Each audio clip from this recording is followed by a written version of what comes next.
What's up guys, so for today's vlog na naman. So ayan,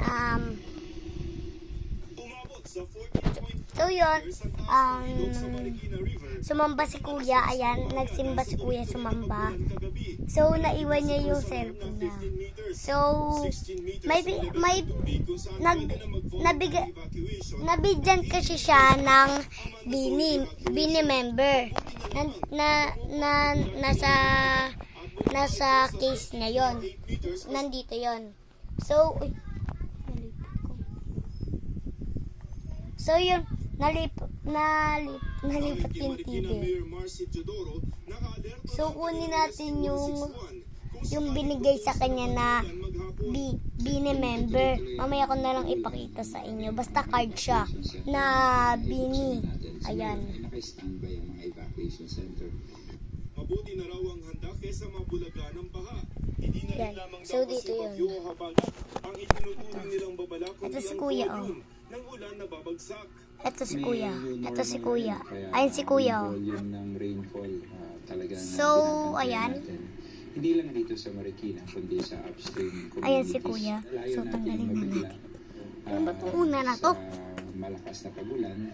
Hiling rin nila sa Pag-asa na mas maaga sanang maibigay sa kanila ang advisories ito para mas makapaghanda.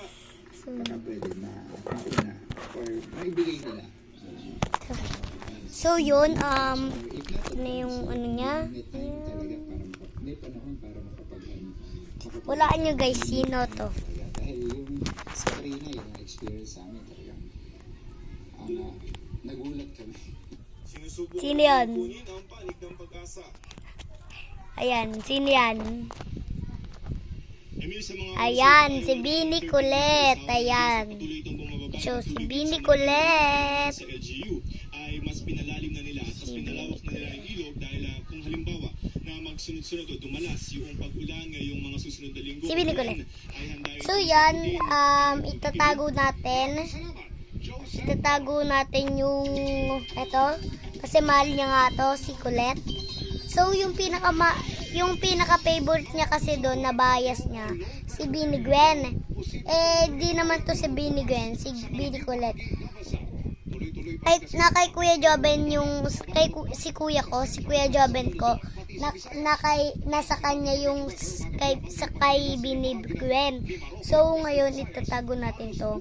Ilalagay natin dyan sa likod ng case ni Papa. Ayan, so, itago na natin to. Let's go. Wait lang. So, yun guys, natanggal ko na ang case dyan. Ito kasi yung case ni Papa. Yung cellphone na ginagamit ko, yung cellphone na ginagamit ko kay Papa. Tinanggal ko yung case ni Papa dyan.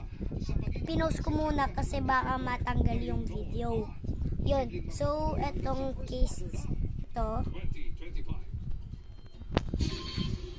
itong cellphone ni Papa.